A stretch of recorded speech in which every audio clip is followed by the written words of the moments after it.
आप सबका स्वागत है आपके अपने YouTube channel sure competition success पर। हम पढ़ रहे हैं कक्षा 9th की ज्योग्राफी। तो देखिए 4 चैप्टर हम लोग कंप्लीट कर चुके हैं। आज हम लोग चैप्टर नंबर 5 को शुरू करेंगे, जिसका की नाम है प्राकृतिक वनस्पति एवं वन्य जीव।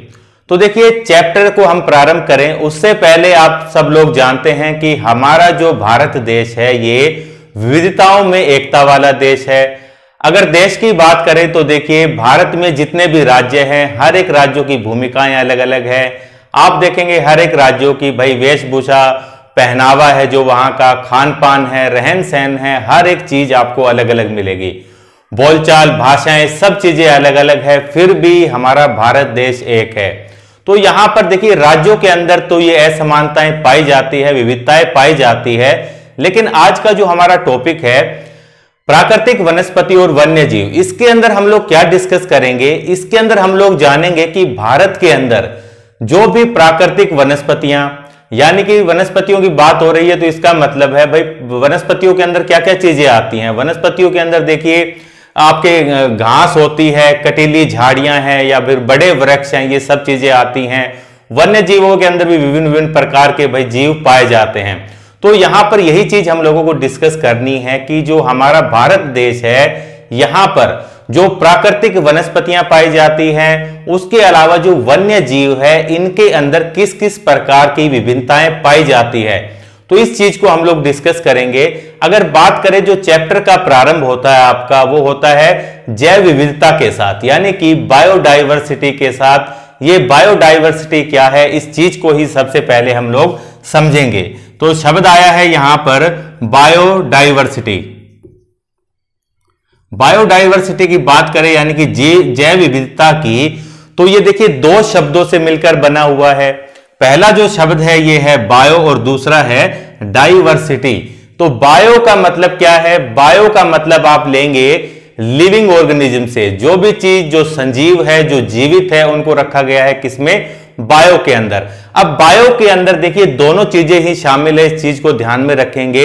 आपका प्लांट किंगडम प्लस में एनिमल किंगडम, यानी कि जीव जंतु, उसके अलावा जो पेड़ पौधे हैं, ये दोनों ही वर्ग इसके अंदर शामिल होते हैं बायो के अंदर। ठीक है, उसके अलावा जो दूसरा शब्द है ये है डाइवर्सिटी। डाइवर्सिटी आप लोग समझते हैं, इसका मतलब क्या है, विभिन्नताएं हैं, यानी कि किस प्रकार से किसी एक भौगोलिक क्षेत्र में जो भाई जीव जंतु हैं या फिर प्राकृतिक वनस्पतियां हैं या पेड़ पौधे हैं, इनके अंदर किस प्रकार से विविधताएं आती हैं, इसी चीज को ही क्या कहेंगे, बायोडाइवर्सिटी कहा जाता है। इसी चीज को ही हम लोग समझने वाले हैं कि भाई किस प्रकार से भारत के अंदर इस मामले में, यानी कि जीवों के मामले में और प्राकृतिक वनस्पतियों के मामले में ये विविधताएं पाई जाती है। तो यहां पर आपने बायोडाइवर्सिटी को समझा। उसके बाद देखिए चैप्टर के अंदर ही बताया गया है कि भाई जो हमारा देश भारत है, यानी कि इंडिया है, अगर इसकी बात की जाए तो देखिए संपूर्ण विश्व के अंदर हर एक स्थान पर क्या होगा, क्या भाई एक ही प्रकार की वनस्पति पाई जाएगी, प्लांट्स पाए जाएंगे, या फिर भाई एनिमल्स यानी कि जीव जंतु पाए जाएंगे। तो ऐसा बिल्कुल नहीं है। हर एक जगहों पर आप देखेंगे इनकी अलग अलग वैरायटीज हैं, अलग अलग इनकी प्रजातियां हैं, पेड़ पौधों की भी, उसके अलावा वन्य जीवों की भी। तो इसी को ही क्या कहा गया है भाई, बायोडाइवर्सिटी हमने कहा। अगर बात करें विश्व के स्तर पर तो देखिए सबसे ज्यादा जैव विविधताओं वाले देश की अगर बात की जाए तो पहले नंबर पर आता है ब्राजील। ब्राजील के बाद जो दूसरा नंबर है वो है साउथ अफ्रीका का। अगर इसी प्रकार से हम लोग चलते रहें तो भारत का जो रैंकिंग है इसके अंदर जैव विविधता के मामले में, तो भारत देखिए 10वें स्थान पर आता है। विश्व स्तर की बात करें तो भारत का जो स्थान है वो 10th पोजीशन पर है। किसके आधार पर, यहां पर पाई जाने वाली जैव विविधता के आधार पर। यह चीज आप लोगों ने अभी समझ ली है कि भाई जैव विविधता के अंदर दोनों ही चीजें शामिल है, प्लांट्स भी हैं और एनिमल भी है। तो इस मामले में भारत की क्या पोजीशन हुई, विश्व स्तर पर 10वें स्थान पर है। अगर एशिया लेवल पर बात की जाए तो भारत की जो पोजीशन है ये 4th पोजीशन पर है। कॉन्टिनेंट के हिसाब से अगर एशिया में बात करें तो 4th पोजीशन पर आता है, और विश्व स्तर पर बात करें तो 10th लेवल पर आता है भारत। ठीक है, अब देखिए यहां पर बात करेंगे, कुछ चैप्टर के अंदर कुछ फैक्ट्स बताए गए हैं कि यहां पर कितने प्रकार की देखिए प्लांट्स की वैरायटी पाई जाती हैं। उसके अलावा अगर बात करें भाई जीव जंतुओं की भी अनेकों प्रजातियां भारत के अंदर पाई जाती हैं। तो सबसे पहले अगर बात करें भाई यहां पाए जाने वाले, देखिए जो प्राकृतिक वनस्पतियां हैं, इसमें मान लीजिए कि भाई पेड़ पौधों की जो वैरायटियां हैं, लगभग यहां पर 47,000 किस्म के पेड़ पौधे पाए जाते हैं। कहां पर? भारत के अंदर। कितना बताया मैंने? 47,000 प्रकार के यहां पर आपको प्लांट्स देखने को मिलेंगे। और इन प्लांट्स के अंदर देखिए जो 15,000 प्रकार के इस प्रकार के प्लांट हैं जो कि फूलों वाले हैं। यानी कि अगर आप बात करें भाई फूलों के आधार पर भी, तो भारत के अंदर लगभग 15,000 प्रकार के फूलों की किस्म के पेड़ पौधे यहां पर आपको देखने को मिलेंगे। कितने प्रकार के? 15,000 प्रकार के ऐसे पेड़ पौधे जिनके की फूल होते हैं। और अगर बात करें कि भाई विश्व स्तर पर जितने भी प्रकार के ये फूलों की वैरायटी पाई जाती है, तो भारत के अंदर ये जो 15,000 पौधे मिलते हैं अलग अलग प्रकार के फूलों के, तो ये देखिए विश्व का कितना है? 6% ये अपना रैंकिंग रखते हैं। ठीक है, यानी कि भारत में जितने भी फूलों वाले पेड़ पौधे आपको मिलेंगे, तो ये विश्व के स्तर पर लगभग 6% अपना हिस्सा रखते हैं। ये तो हुई पेड़ पौधों की बात। अगर बात की जाए, देखिए इसी में ही देखेंगे कि भाई 15,000 तो ऐसे वैरायटी हैं जो कि विभिन्न प्रकार के फूल वाले पेड़ पौधे हैं। इसके अलावा आपको अनेकों वैरायटी ऐसी भी मिलेगी पेड़ पौधों की जिसके अंदर की फूल नहीं होते हैं। इसके अंदर आपको एग्जाम्पल दिए गए हैं कई, जैसे कि फर्न है, आपका एल्गी है, एल्गी यानी कि जो काई लगी रहती है पानी में, इसकी भी अलग अलग प्रकार की वैरायटी। उसके अलावा आप देखेंगे भाई जो फंगस है यानी कि फंजाई है, इसके भी अलग अलग प्रकार की वैरायटीज आपको देखने को मिलेगी।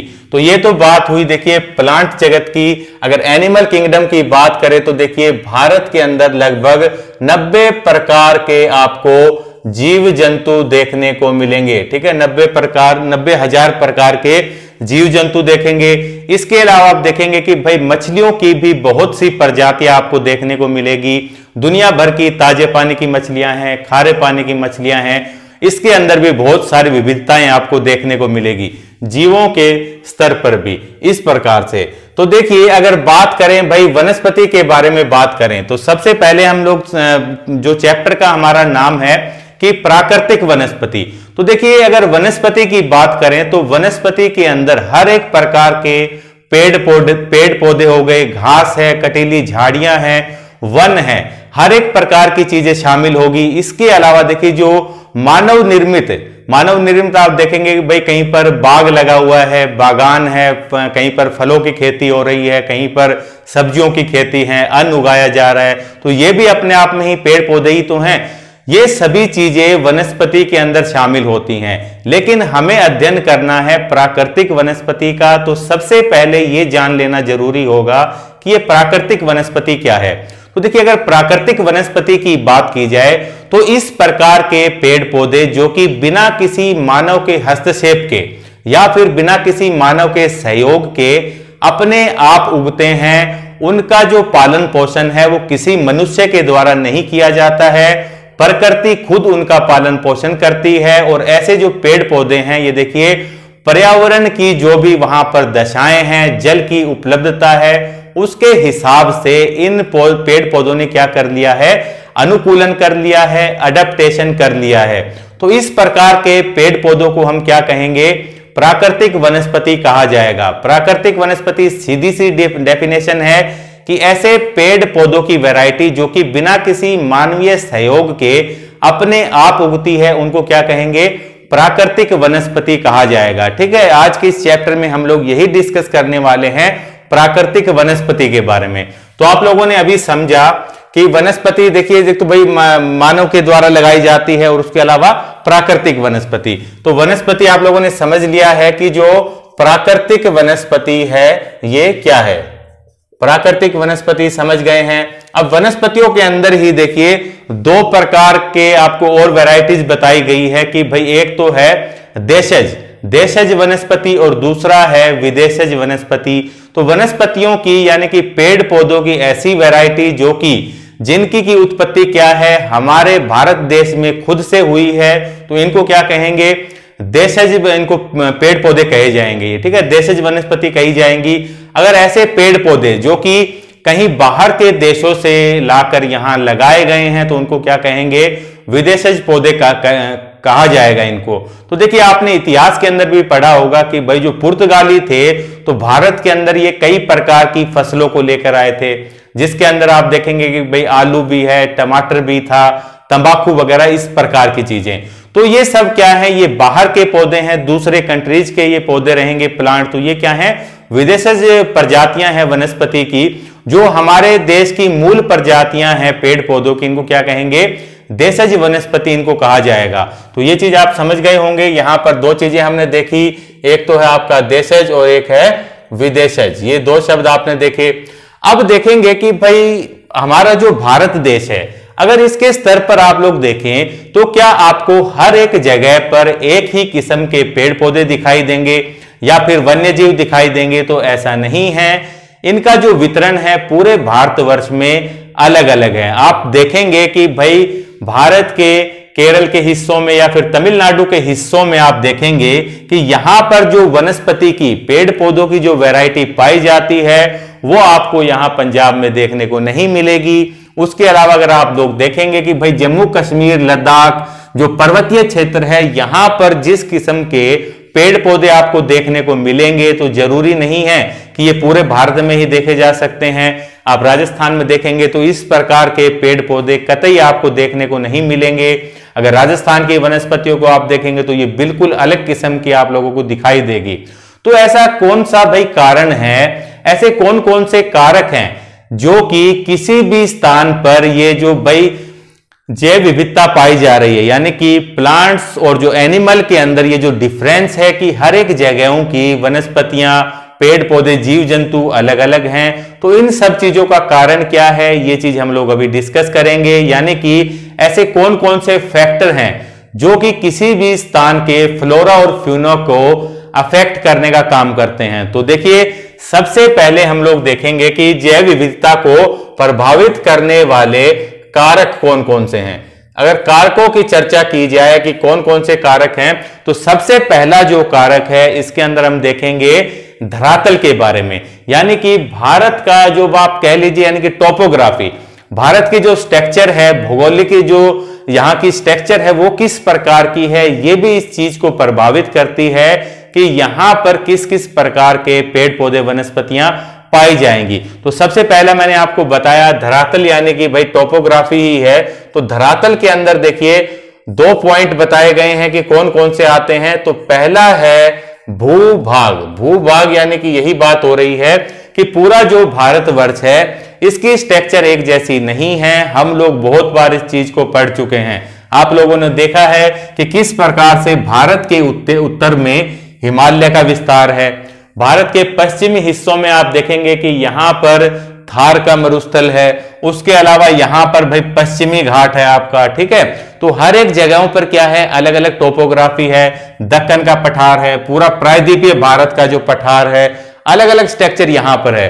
तो ये सारी चीजें क्या करती है, प्रभावित करने का काम करेगी कि किस जगह पर किस प्रकार की प्राकृतिक वनस्पति देखने को मिलेगी। जैसे कि अभी थोड़ी देर पहले मैंने आपको बताया कि आप उत्तर में देखेंगे कि हिमालय के क्षेत्र में यहां की वनस्पतियां अलग होंगी।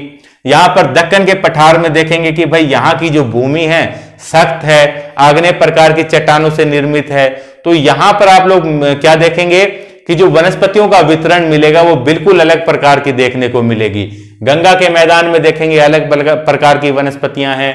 जो थार मरुस्थल है या फिर यहां पर भाई जो पश्चिमी घाट के पूर्व में जो वृष्टि छाया प्रदेश है, यानी कि रेन शेडो एरिया है, तो यहां की वनस्पतियां भी अलग अलग होंगी। तो आप लोग समझ गए हैं कि किस प्रकार से जो भूभाग है ये वनस्पति के वितरण को प्रभावित करता है, यानी कि जैव विविधता का एक कारण है भूभाग। उसके अलावा हम अगर आगे बढ़े तो दूसरा देखिए, धरातल से ही संबंधित दूसरा जो कारक है ये है मृदा। मृदा यानी कि किस स्थान की मिट्टी जो है वो किस प्रकार की है, यह भी प्रभावित करेगा कि कहां पर किस प्रकार की वनस्पति आप लोगों को देखने के लिए मिलेगी। तो जैसा कि अभी मैंने आपको एग्जाम्पल दिया, भाई आप यहां पर देखेंगे राजस्थान वाले क्षेत्र में, जहां पर की देखिए अरावली के पश्चिम में क्या है, थार का मरुस्थल है।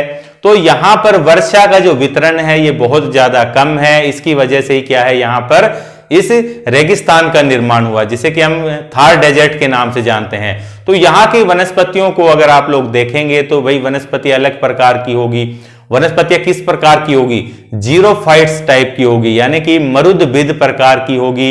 इन भाई वनस्पतियों के आप देखेंगे कि जो पत्तियां हैं, पत्तियां कांटों के अंदर रूपांतरित हो चुकी है ताकि वाष्पोत्सर्जन को कम कर सके।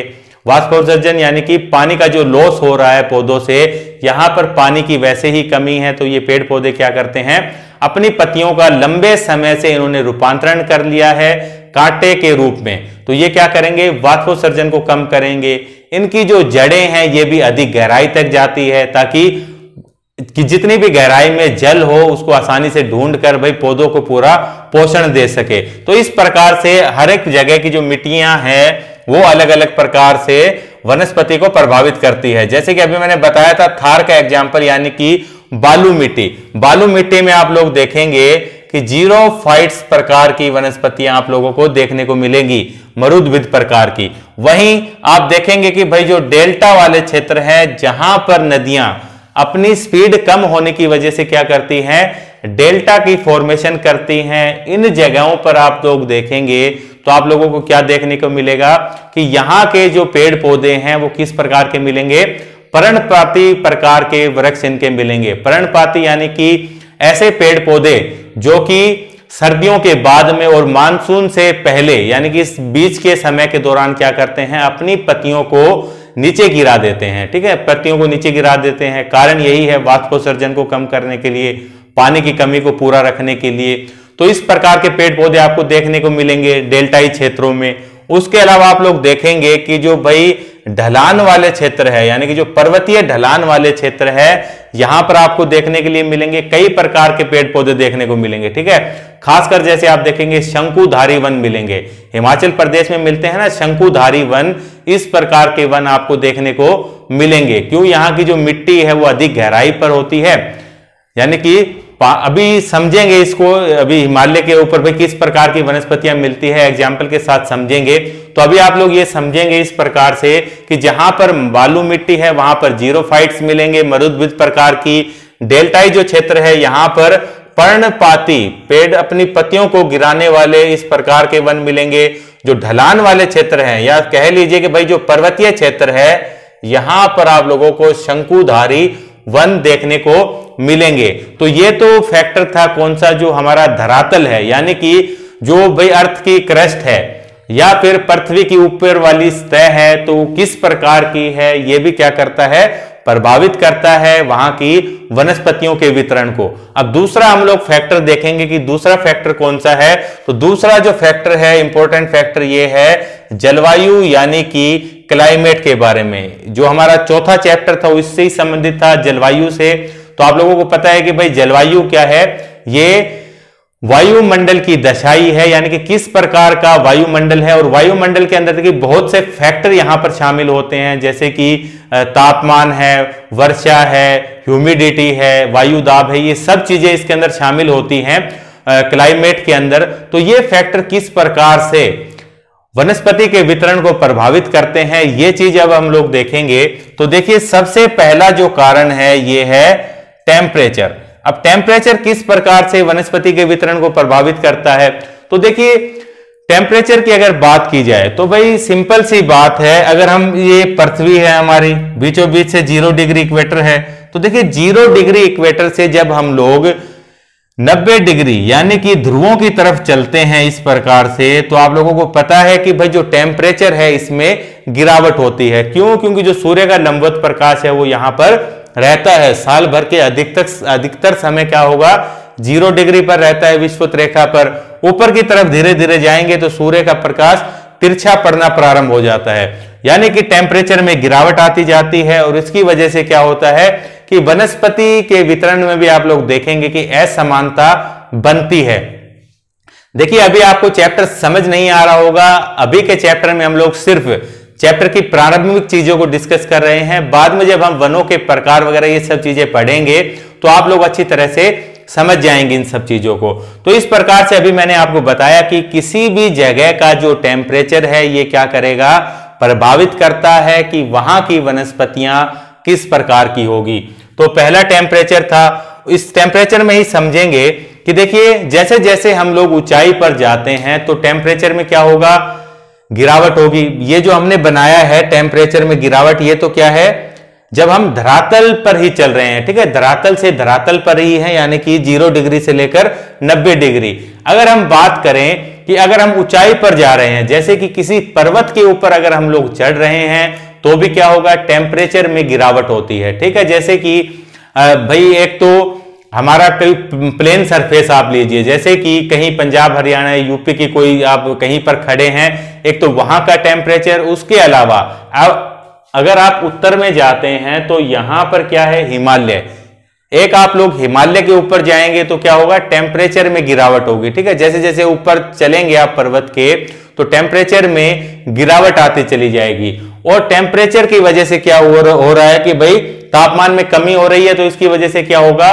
कि वनस्पतियां भी आपको अलग अलग प्रकार की मिलेंगी। तो अभी आप लोग देखेंगे एक एग्जाम्पल के साथ कि किस प्रकार से वनस्पतियों में प्रकार चेंज होता है। तो देखिए मान लीजिए ये हमारा पर्वत है हिमालय, तो आप लोग स्टार्टिंग में देखेंगे तो हिमालय के स्टार्टिंग में जहां से यानी कि बेस है जो पर्वत का, तो इसको क्या कहते हैं, तराई क्षेत्र कहा जाता है। ये चीज हम लोगों ने समझी थी ना कि भाई पर्वतों से जब नदियां निकलती है तो बड़े बड़े चट्टानों के टुकड़े अपने साथ में बहा कर लेकर आती है, और चट्टान जो पर्वत का आधार है यहां पर जमा दिया जाता है। उसके बाद जो नदी की धारा है वो पत्थरों के नीचे से ही प्रवाहित होती है और थोड़ा आगे जाकर वो बाहर की तरफ निकलती है कई धाराओं के रूप में। तो जहां पर ये कई धाराओं के रूप में निकलती है तो यहां पर एक दलदली क्षेत्र का निर्माण होता है, जिसको कि क्या कहते हैं, तराई क्षेत्र कहा जाता है। तो यहां पर देखेंगे कि भाई जो हिमालय का जो सबसे बेस है नीचे वाला, तो इसको हमने क्या नाम दिया, तराई क्षेत्र नाम दिया। अब तराई क्षेत्र में दलदली क्षेत्र है, यानी कि पानी की अधिकता है यहां पर।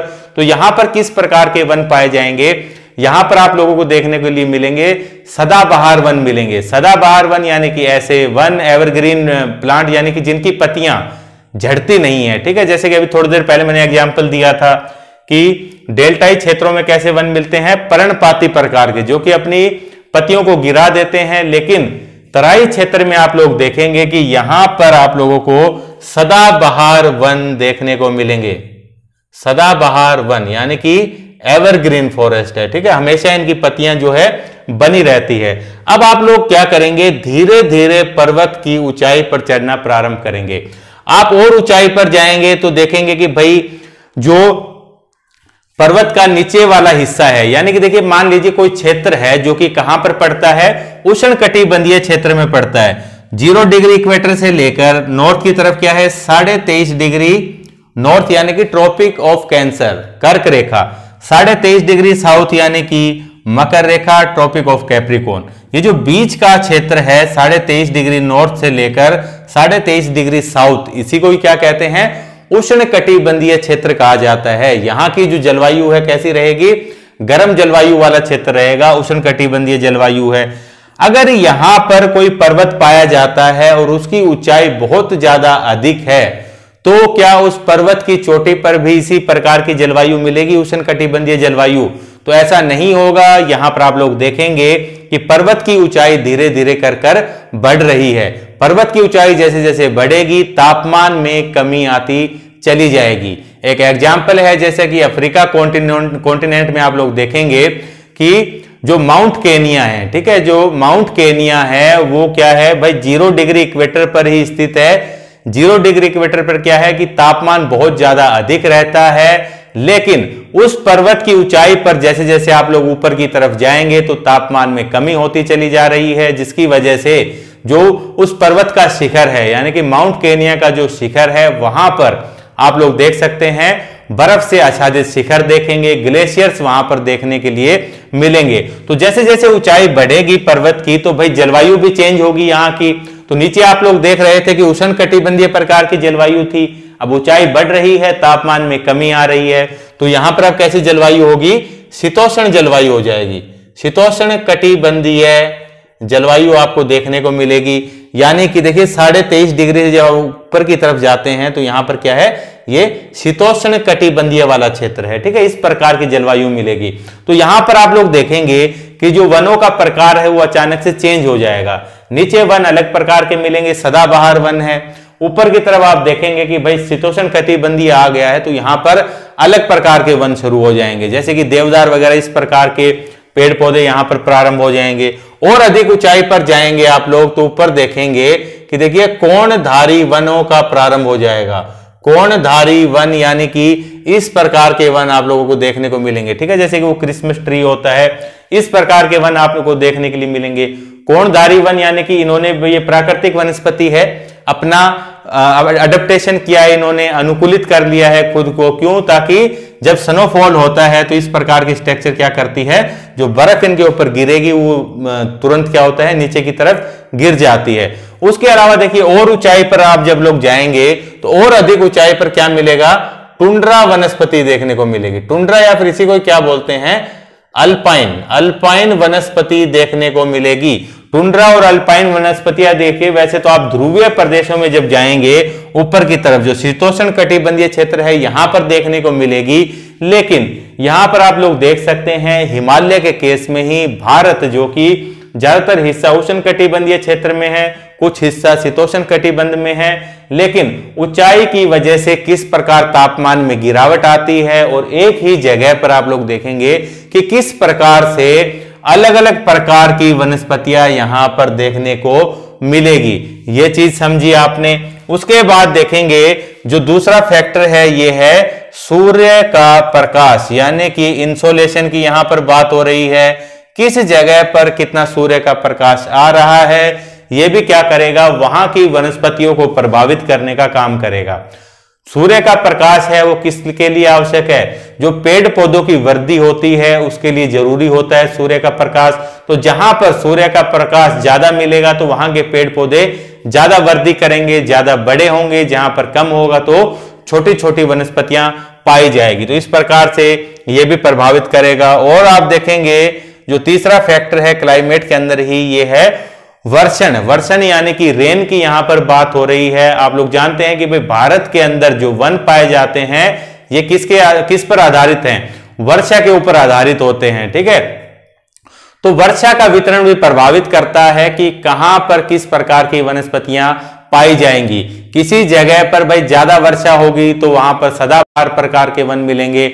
वर्षा जहां पर कम होगी वहां पर किस प्रकार के पर्णपाती प्रकार के वन मिलेंगे। कहीं पर वर्षा बिल्कुल कम हो रही है तो यहां पर क्या मिलेंगे? जीरोफाइट प्रकार की वनस्पतियां पाई जाएगी। इस प्रकार के अभी देखेंगे जब आप लोग धीरे धीरे आगे बढ़ेंगे चैप्टर पूरी तरह से आप लोगों को समझ आने लगेगा। अभी सिर्फ ध्यान दें कि क्या यहां पर मैं बता रहा हूं आप लोगों को। तो इस प्रकार से ये कुछ फैक्टर बताए गए थे जो कि प्रभावित करते हैं जैव विविधता को, या आप लोग कह सकते हैं भाई वनों के वितरण को। ठीक है, वनों का वितरण अलग अलग होगा तो क्या होगा? जो वन्य जीव वहां पर मिलेंगे इनके अंदर भी वैरायटी जाएगी। ठीक है, अलग अलग प्रकार के वन्य जीव भी देखने को मिलेंगे। ठीक है, जितने घने वन होंगे, जो सदाबहार वन है बहुत ज्यादा घने होते हैं, तो ये क्या होते हैं? जैव विविधता का हॉटस्पॉट होते हैं। यहां पर वन्य जीव भी अनेकों प्रकार के देखने को मिलेंगे। अब देखेंगे कि भाई ये जो वनस्पतियां मिल रही है भारत के अंदर या कहीं पर भी, जो वनस्पतियां हैं इनके क्या क्या लाभ हैं, क्या क्या फायदे हैं वनस्पतियों के, इनके ऊपर एक नजर डालेंगे। तो सबसे पहले देखिए क्यों हमें आवश्यकता है वनों की, क्या क्या इनके लाभ है। तो सबसे पहले ये जो इनका सबसे महत्वपूर्ण काम है ये क्या है? ये वातावरण की गुणवत्ता को बढ़ाते हैं। ठीक है, जो वातावरण है हमारा एनवायरमेंट इसको प्यूरिफाई करने का काम करते हैं। ठीक है, आजकल आप देख रहे हैं दिन प्रतिदिन जो प्रदूषण है किस तरह से बढ़ता चला जा रहा है। तो प्रदूषण को कम करने के लिए ये चीज बार बार आती है कि अधिक से अधिक वनों को लगाया जाए। तो ये क्या करेंगे? वातावरण की गुणवत्ता को बढ़ाने का काम करते हैं। वन जो है अपने आप में क्या है? ये बहुत ही बेशकीमती संसाधन है, नवीकरणीय संसाधन है। ठीक है, नवीकरणीय और अनवीकरणीय संसाधनों के बारे में हम लोगों ने पढ़ा है। तो वन जो है ये किस प्रकार के संसाधन है? नवीकरणीय संसाधन है। एक बार खत्म हुए तो दोबारा से भी आ सकते हैं, इस प्रकार के इनको रिन्यू किया जा सकता है। तो इस प्रकार के ये संसाधन है। उसके अलावा देखिए जो वन है ये क्या करते हैं, किसी भी क्षेत्र की जलवायु को प्रभावित करते हैं, जलवायु को प्रभावित करेंगे, नियंत्रण करने का काम करेंगे। जहां पर जितने ज्यादा वन होंगे तो वहां की जलवायु आप लोग देखेंगे कि जलवायु कैसी होगी, थोड़ी अलग होगी, ठंडी जलवायु होगी। गर्मियों के दिनों में जब आप लोग भाई घने पेड़ पौधों वाली छांव में बैठते हैं, जहां पर बहुत ज्यादा पेड़ पौधे होते हैं, तो वो कैसी जगह होगी, आसपास की तुलना में जहां पर पेड़ नहीं है उसकी तुलना में अधिक ठंडी देखने को मिलेगी। तो ये क्या करते हैं, किसी भी क्षेत्र की जलवायु को नियंत्रित करने का काम करते हैं। भाई मिट्टी वगैरह का जो अपरदन होता है इसको रोकने का काम करेंगे, ठीक है। कहीं पर पानी बह रहा है, नदियां निकल रही हैं, अगर यहां पर पेड़ पौधे हैं तो ये क्या करेंगे, मिट्टी के कटाव को रोकने का भी काम करते हैं। कहीं पर बाढ़ आ गई है, अगर पेड़ पौधे ज्यादा हैं तो ऊपर की जो सतह है मिट्टी की उसको ये बांध कर रखते हैं, जिसकी वजह से अपरदन रोका जाता है उस जगह का, मिट्टी का अपरदन। उसके अलावा आप लोग देखेंगे कि भाई जो कहीं से नदियां निकल रही है, इनकी धाराएं, यानी कि नदियां किस जगह पर बह रही है, इनकी धाराओं को नियंत्रित भी किया जा सकता है वनों के द्वारा। तो ये कुछ फायदे हैं इनके। इसके अलावा और देखेंगे तो कई उद्योग जो धंधे हैं वो इसके ऊपर आधारित रहते हैं, वनों के ऊपर आधारित है। यानी कि जो वन आधारित उद्योग धंधे हैं, जैसे कि आप लोग देखेंगे जो फर्नीचर्स बनाने की इंडस्ट्री है, या फिर लकड़ी का जहां पर जो सामान बनता है, जैसे कि भाई अपना खेल उद्योग है जहां पर क्रिकेट बैट वगैरह बनते हैं, हॉकी बनाई जाती है, या कोई भी चीजें जो लकड़ी से निर्मित हैं उद्योग धंधे, तो उन उद्योग धंधों का आधार होते हैं वन। उसके अलावा कई लोगों की जीविका जो है वो वनों के ऊपर निर्भर रहती है, ठीक है। कई लोग अपने भाई अलग अलग प्रकार के कार्य करते हैं ना वनों में। कुछ लोग होते हैं शहद इकट्ठा करते हैं, बेचते हैं, गोंद वगैरह प्राप्त होता है, रबड़ वगैरह प्राप्त होता है, इन सबको इकट्ठा करते हैं लोग। तो यानी कि कुछ लोगों की जीविका का आधार भी क्या होते हैं, वन होते हैं। उद्योग धंधों का भी आधार है। जो क्षेत्र ज्यादा वन आच्छादित रहेंगे वहां पर पर्यटन उद्योग जो है अच्छी तरह से निर्मित होगा। आप लोग देखेंगे भाई हिमाचल प्रदेश वाले क्षेत्र में हरी भरी वादियां पाई जाती है, पेड़ पौधों की वैरायटियां हैं। तो इस प्रकार के क्षेत्र क्या हैं, लोगों के लिए लुभावने जगह वाले क्षेत्र रहते हैं। लोग यहाँ पर पर्यटन का लुत्फ लेने के लिए जरूर आते हैं। तो जो वन है ये क्या करते हैं, पर्यटन को भी बढ़ावा देते हैं। उसके अलावा देखिए और क्या क्या काम करेंगे, भाई पवन की दिशा को भी नियंत्रित करते हैं, हवा को भी नियंत्रित करते हैं, किसी जगह के टेम्परेचर को भी क्या किया जाता है, इनके द्वारा नियंत्रित किया जाता है, ये काम करते हैं। इसके अलावा वनों के और क्या फायदे हो सकते हैं, वर्षा लाते हैं, ठीक है। वर्षा कैसे लाते हैं, किसी जगह पर बहुत ज्यादा अगर पेड़ पौधे हैं तो ये क्या करते हैं, जो जमीन से भाई जड़ों के माध्यम से पानी को एब्जॉर्ब करते हैं, वाष्पोत्सर्जन करते हैं, जिसके कारण हवाओं में नमी की मात्रा आती है और ये क्या होता है, वर्षा का कारण बनती है। तभी क्या कहते हैं, ये क्या करते हैं, पेड़ पौधे वर्षा को लाने में भी सहायक होते हैं। उसके अलावा आप लोग देखेंगे कि जो मिट्टी है, जहां पर कोई वृक्ष है तो किसके ऊपर है, वृक्ष मिट्टी के ऊपर ही है। जब वो वृक्ष की देखिए पत्तियां जब झड़ती हैं, सूखती हैं, भाई कोई फल वहां से ऊपर से गिर रहा है जंगल में कहीं भी, तो ये क्या करते हैं, उस मिट्टी को जीवाश्म प्रदान करने का काम करते हैं। जीवाश्म यानी कि समझ गए हैं ना कि ये पत्तियां गिर रही हैं सूखी, यानी कि उसको और अधिक उपजाऊ बनाने का काम करते हैं उस क्षेत्र की मिट्टी को। तो कह सकते हैं कि मृदा को क्या प्रदान करते हैं, जीवाश्म ये प्रदान करते हैं। उसके अलावा हम लोग देखेंगे कि जो वन्य प्राणी हैं इनका भी क्या है, ये आश्रय होता है। पेड़ पौधे यहां पर अपना निवास स्थान बनाते हैं। वन्य जीव कहां पर रहते हैं, वनों के अंदर ही पाए जाएंगे। तो इस प्रकार से, लेकिन आज के लिए एक चिंता का विषय है कि जो वन है ये क्या है, अंधाधुंध कटाई हो रही है इनकी, तेजी से ये घटते चले जा रहे हैं। तो ऐसे कौन कौन से कारण हैं, कुछ उनके ऊपर भी नजर डालनी होगी कि जिसकी वजह से जो वन है वो कम होते चले जा रहे हैं। तो कमी के कारण की अगर बात करें तो देखिए कृषि की बढ़ती मांग। अब जनसंख्या इतनी तेजी से बढ़ रही है, वृद्धि हो रही है, हर एक व्यक्ति को यानी कि खाना मुहैया कराना ये सब किससे संभव है, कृषि से ही संभव है। तो कृषि के लिए क्या है, अब आप लोग देखेंगे कि भाई शहरीकरण बढ़ता चला जा रहा है। लोग अपने रहने के लिए आप देखेंगे कि भाई पहले जो आपके शहर के बाहर वाले क्षेत्र से जो कि खाली रहा करते थे, अब वहां तक कॉलोनियां पहुंच चुकी है।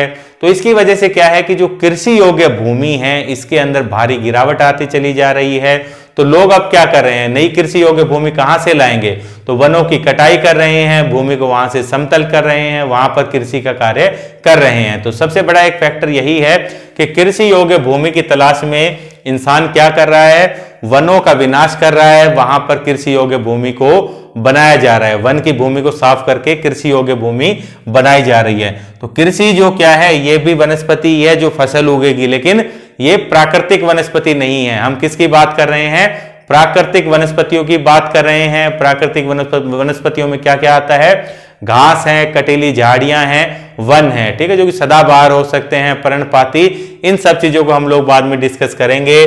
तो कृषि के कारण हो रहा है। उसके अलावा देखेंगे कि यही कारण है कि जो उद्योग धंधों का तेजी से विकास हो रहा है, जो बढ़ते उद्योग धंधे हैं, अभी बताया ना ऊपर के उद्योग धंधों का आधार है, तो जो लकड़ी पर आधारित उद्योग धंधे हैं जो कि वनों पर आधारित हैं, उनको अपने कच्चे माल के लिए किस पर निर्भर रहना पड़ता है, भाई पेड़ पौधों पर ही निर्भर रहेंगे। तो लकड़ियां आएंगी कहां से, पेड़ पौधों की कटाई करके आएंगी। तो इसकी वजह से भी क्या हो रहा है, वनों का ह्रास होता जा रहा है, ये कटते चले जा रहे हैं, कम होता जा रहा है। उसके अलावा मैंने आपको बताया दिया शहरीकरण क्या है। उसके अलावा देखेंगे पशुओं के चारे की व्यवस्था के लिए भी क्या किया जा रहा है, वनों के अंदर धुंध कटाई की जा रही है। तो ये ऐसे कुछ कारण थे जो कि बताया कि क्या क्या वनों का जो है फायदा है, इस्तेमाल है, और उसके अलावा इनकी कमी के क्या क्या कारण है, ये चीजें बताई थी। अब भारत में हम लोग देखेंगे कि भाई बहुत प्रकार के वन देखने को मिलेंगी, लेकिन ज्यादातर वन आप देखेंगे भारत में कि अब प्राकृतिक नहीं रह गए हैं। जैसा कि हम लोगों ने यहाँ पर डिस्कस किया कि कृषि की वजह से उद्योग धंधे बढ़ रहे हैं, उनकी वजह से पशु चारे की व्यवस्था के लिए लोग क्या कर रहे हैं, जो प्राकृतिक वन पाए जाते थे, यानी जो प्राकृतिक वनस्पतियां थी जो कि बिना किसी मानवीय सहयोग के अपने आप उगती है, उसे क्या कहते हैं, प्राकृतिक वनस्पति। तो इंसान क्या कर रहा है, इन प्राकृतिक वनस्पतियों को काट काट कर क्या कर रहा है, जमीन अपने निजी कार्य के लिए, भाई रहने के लिए, घर बनाने के लिए, कृषि योग्य भूमि के लिए इस प्रकार से इस्तेमाल कर रहा है। तो देखेंगे कि आजकल जैसे जैसे जनसंख्या बढ़ रही है, जो प्राकृतिक वन है इनका क्षेत्रफल कम होता चला जा रहा है, ठीक है। जैसे कि आप लोग देखेंगे कि भाई कोरोमंडल तट पर यहां पर भी प्राकृतिक वन है, लेकिन वो इतने घने और सघन नहीं है। क्यों? क्योंकि लोगों ने अभी ये जो भाई यहां पर वन थे प्राकृतिक तमिलनाडु के कोरोमंडल तट पर, तो कृषि योग्य भूमि वगैरह के लिए इस्तेमाल करना प्रारंभ कर दिया है, कटाई इनकी चल रही है। यहां पर भी देखेंगे भाई हिमालय का जो तराई क्षेत्र है इस प्रकार से, तो यहां पर भी लोग क्या कर रहे हैं, तराई क्षेत्रों को साफ कर कर यहां पर कृषि योग्य भूमि को डेवलप कर रहे हैं इस प्रकार से। तो देखिए इस प्रकार से तो वनों का ये क्या हो रहा है, विनाश हो रहा है। किस प्रकार से, कहने का मतलब यह है कि जो प्राकृतिक वनस्पति है इस प्रकार से इसके अंदर कमी आती चली जा रही है। अब हम लोग देखेंगे कि भारत के अंदर देखिए कुल कितने क्षेत्रफल पर वन पाए जाते हैं। बुक के अंदर बताया गया है 2003 के आंकड़े दिए गए हैं, लेकिन हम लोग नवीनतम आंकड़ों को लेंगे, ठीक है। नवीनतम आंकड़े यानी कि 2020 के ही हैं। ये है इंडियन फॉरेस्ट स्टेट जो रिपोर्ट है उसके आंकड़े हैं 2020 के। तो इसके अनुसार देखेंगे कि भारत के कितने प्रतिशत क्षेत्रफल पर या फिर कितने प्रतिशत भूभाग पर वन आपको देखने को मिलेंगे, ठीक है।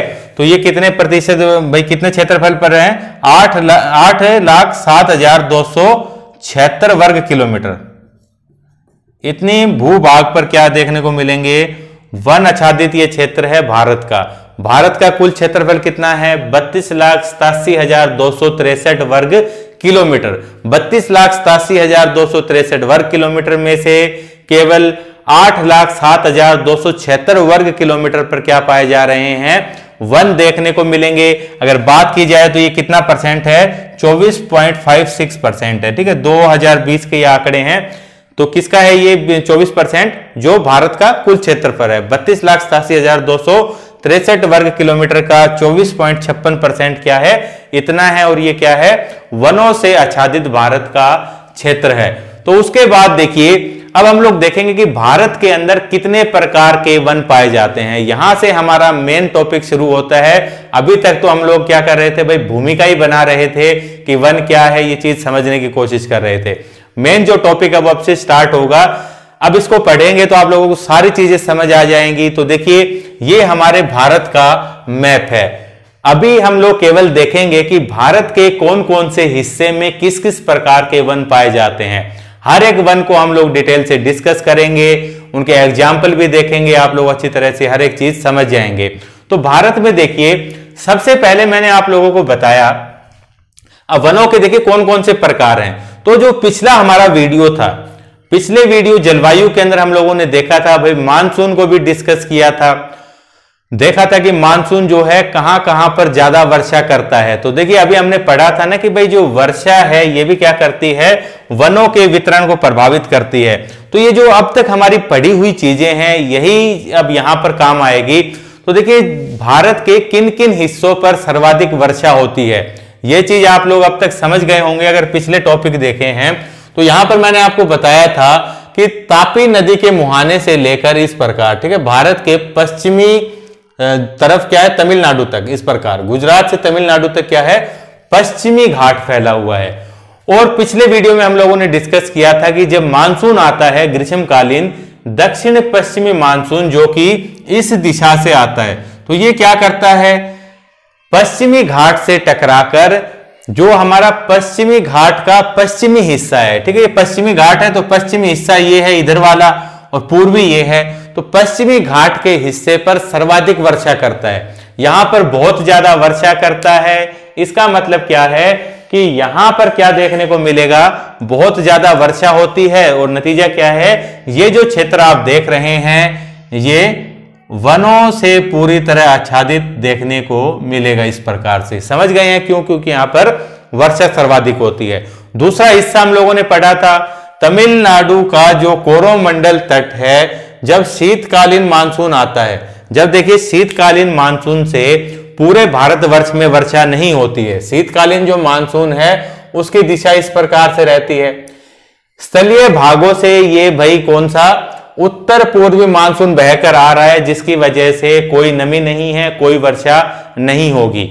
लेकिन कुछ हवाएं जो यहां से आएंगी बंगाल की खाड़ी के ऊपर से, तो ये क्या करेंगी, तमिलनाडु का जो तट है कोरोमंडल तट, यहां पर टकराकर वर्षा करेगी। वर्षा करेगी यानी कि यहां पर अच्छी खासी वर्षा होती है, ठीक है। इस प्रकार भाई इससे तो वर्षा होती है, बाकी चक्रवात वगैरह ये वर्षा यहां पर चलती रहती है इस प्रकार से। तो यहां पर भी क्या है, वर्षा का वितरण अच्छा है, तो यहां पर भी वन पाए जाएंगे इस प्रकार से। अधिक वर्षा वाले वनों की बात कर रहे हैं, और क्यों पाए जा रहे हैं ये समझ रहे होंगे आप लोग अगर पिछला वीडियो देखा है। रटने की कोई आवश्यकता नहीं है कि भाई मैप पर ये चीज कहां बनानी है, कहां पर वन है, रटने की कोई जरूरत नहीं है। आप लोगों ने पढ़ा है कि कहां पर ज्यादा वर्षा होती है, केवल वही हिस्से दिखा रहे हैं। पश्चिमी घाट का पश्चिमी हिस्सा है, कोरोमंडल तट है। उसके अलावा हम लोगों ने देखा था जो ग्रीष्मकालीन मानसून की जो शाखाएं जो कि बंगाल की खाड़ी के ऊपर से प्रवाहित होती है, तो ये चीज यहां पर देखी थी ना कि यहां पर ऊपर हिमालय पर्वत है, गारो खासी जयंतिया है, तो यहां पर ये मानसूनी हवाएं ट्रैप हो जाती है, ब्रह्मपुत्र की घाटी है, तो यहां पर क्या होगा, ये यहां पर बहुत सारी वर्षा करती है, बहुत ज्यादा यहां पर वर्षा होती है। मासिनराव, मेघालय, ये सब क्षेत्र यहीं पर स्थित हैं। तो यहां पर कहने का मतलब क्या है, वर्षा बहुत ज्यादा है, तो यहां पर भी क्या मिलेंगे, इस प्रकार के वन देखने को मिलेंगे, ठीक है। इस प्रकार के वन, इस प्रकार से पूर्वोत्तर भारत का ऊपर का छोड़ दिया है। क्यों छोड़ दिया है कि ऊपर क्या है, हिमालय है ना, ऊपर तो हिमालय है, यहां पर हिमालय पर अलग प्रकार के वन मिलेंगे, हम लोग देखेंगे अभी। यहां पर वनों की वैरायटी अलग है। तो अभी यहां पर देखिए ये क्षेत्र बनाया। उसके अलावा हम लोगों ने देखा था कि मानसून से पहले ही भाई जो बांग्लादेश है, पश्चिमी बंगाल का क्षेत्र है, यहां पर भी क्या है, पहले ही वर्षा प्राप्त हो जाती है।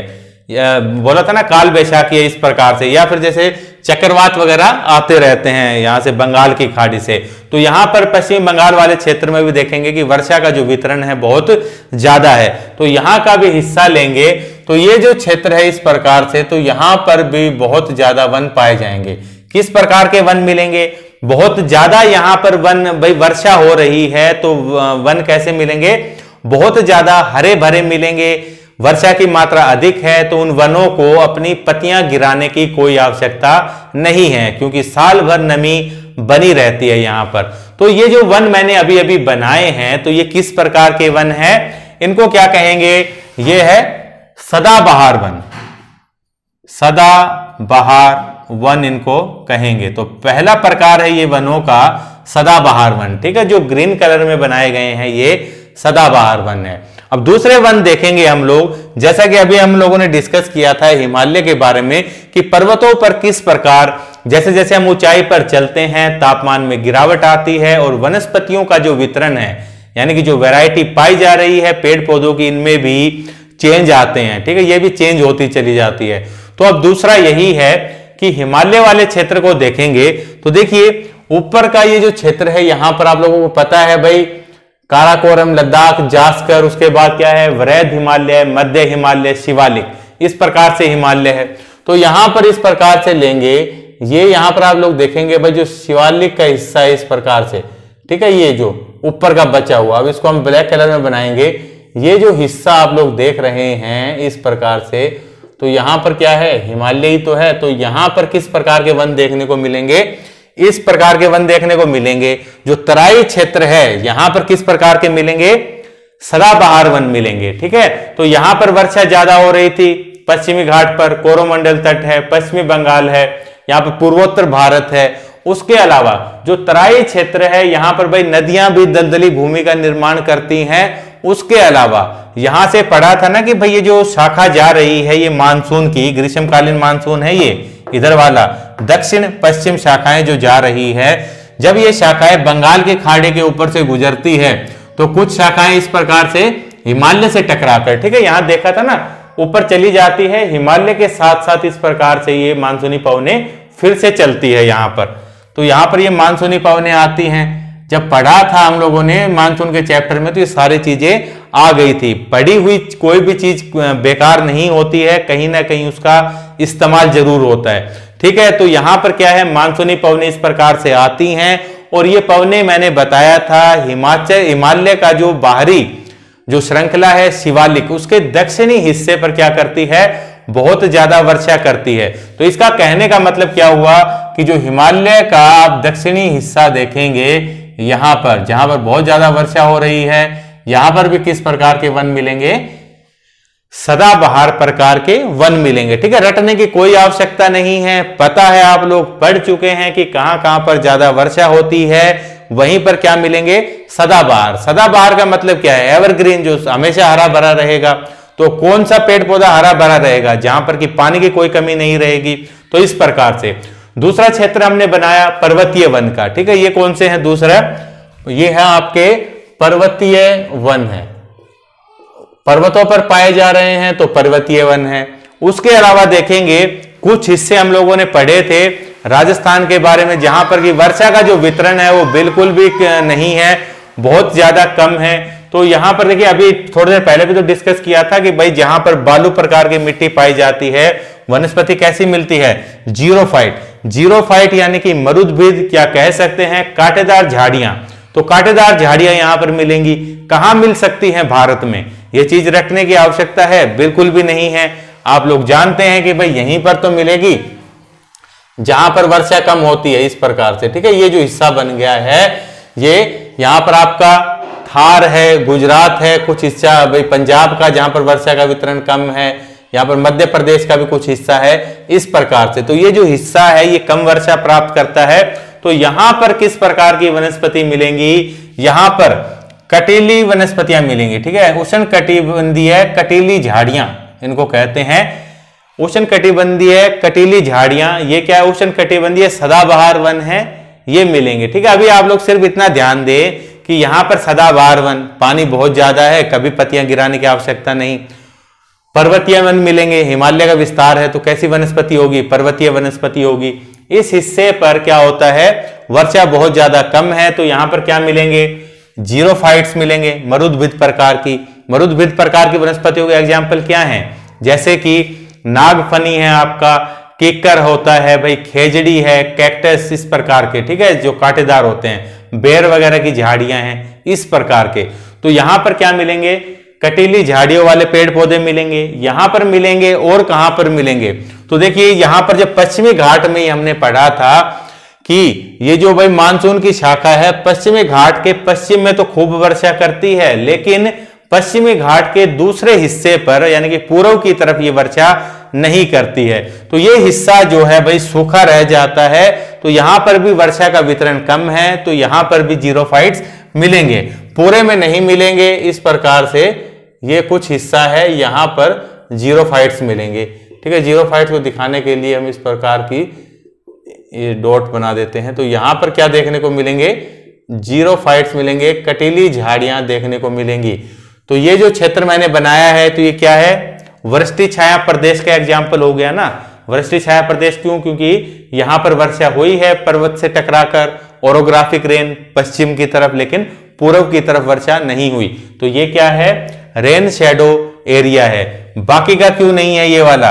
तो यहां पर भी वर्षा हो जाती है ना बंगाल की खाड़ी से।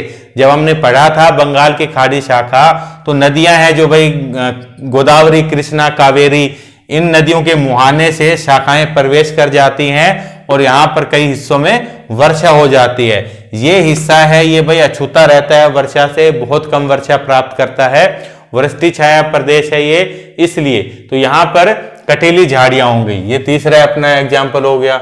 उसके अलावा देखेंगे ये जो हिस्सा बाकी का बच गया है अंदर का, जो कि बिल्कुल व्हाइट है, अभी यहां पर हमने कुछ नहीं बनाया है। एक ये जो हिस्सा बचा हुआ है यहाँ का, ठीक है, पूरा अंदर का, तो यहां पर जो वन मिलेंगे वो किस प्रकार के मिलेंगे? यहां पर देखेंगे भाई मीडियम रेन है, हल्की फुल्की वर्षा है यहां पर। तो यहां पर जो वन मिलेंगे वो किस प्रकार के होंगे? पर्णपाती प्रकार के वन होंगे। क्या बोलेंगे वैसे? उष्ण कटिबंधीय पर्णपाती वन। ठीक है, अभी ध्यान नहीं रखना, जब पढ़ेंगे अपने आप दिमाग में आ जाएगा। केवल यही ध्यान रखना है कि वर्षा कम है, जिसकी वजह से क्या है, ऐसे पेड़ पौधे मिलेंगे जो कि क्या करेंगे? अब देखेंगे भाई सर्दियों की सीजन जाने के, जब जा रहा है सर्दियों का सीजन, पतझड़ ऋतु आती है, क्या करेंगे? पेड़ पौधे अपनी पत्तियां गिरा देते हैं। क्यों गिरा देते हैं? क्योंकि अब गर्मियां आएंगी तो उसकी वजह से पेड़ पौधों में हमेशा क्या होता है? वाष्पोत्सर्जन होता है। ठीक है, या फिर भाई पेड़ पौधे अपना खाना बनाते हैं फोटोसिंथेसिस की वजह से। ठीक है, पानी की आवश्यकता होती है, पानी वैसे ही कम हो जाएगा इस सीजन में, तो ये क्या करेंगे? पेड़ पौधे अपनी पत्तियों को गिरा देते हैं ताकि पानी के लॉस को ये रोक सके। तो इस प्रकार के पेड़ पौधों को क्या कहते हैं? पर्णपाती वनस्पति कहा जाता है। ठीक है, तो ये क्या करेंगे? ये आपका टाइप है पेड़ पौधों का ही अगला, पर्णपाती, उष्ण कटिबंधीय पर्णपाती वन। ठीक है, उसके अलावा देखिए अन्य कौन कौन से प्रकार के वन पाए जाएंगे। आप देखेंगे कि जहां पर भाई गंगा जमुना का, ये गंगा और ब्रह्मपुत्र का डेल्टा बनता है, तो यहां पर मैंग्रोव वनस्पति पाई जाती है। ठीक है, हम लोगों ने बहुत बार डिस्कस किया है। तो ये भी एक टाइप है मैंग्रोव वनस्पति, जो कि प्राकृतिक वनस्पति का ही भाग है। इस चीज को भी हम लोग डिस्कस करेंगे, देखेंगे कि भाई किस किस हिस्से पर भारत के, ठीक है, इस प्रकार के मैंग्रोव वन पाए जाते हैं। तो मुख्य रूप से मैंने आपको बता दिया है, ये जो डायग्राम बुक में दिया गया है ये खाली देखने के लिए नहीं है, समझने के लिए है, और किस तरह से समझना है ये मैंने आपको बता दिया है। ठीक है, अगर आप लोग पिछले वीडियो आराम से देख रहे हैं, समझ रहे हैं, तो इस प्रकार के डायग्राम आप लोग आसानी से बना सकते हैं। कहीं कुछ रटने की जरूरत नहीं है कि ये हिस्सा है, यूं है, इस प्रकार से आप लोग आसानी से समझ सकते हैं। तो फ्रेंड्स, ये थी आज की हमारी क्लास। कल की क्लास में हम लोग क्या डिस्कस करेंगे, पढ़ेंगे ये जो वन के प्रकार मैंने आपको बताए हैं, तो डिटेल के साथ पढ़ेंगे कि ये जो वन है ये कहां कहां पर पाए जा रहे हैं, कौन कौन से वन, एग्जाम्पल क्या है, क्या क्या यूज है, इनके इस्तेमाल हैं, ये सब चीजें पढ़ेंगे। इंटरेस्टिंग टॉपिक रहेगा। तो थैंक यू फ्रेंड्स, मिलेंगे नेक्स्ट क्लास में जल्दी ही।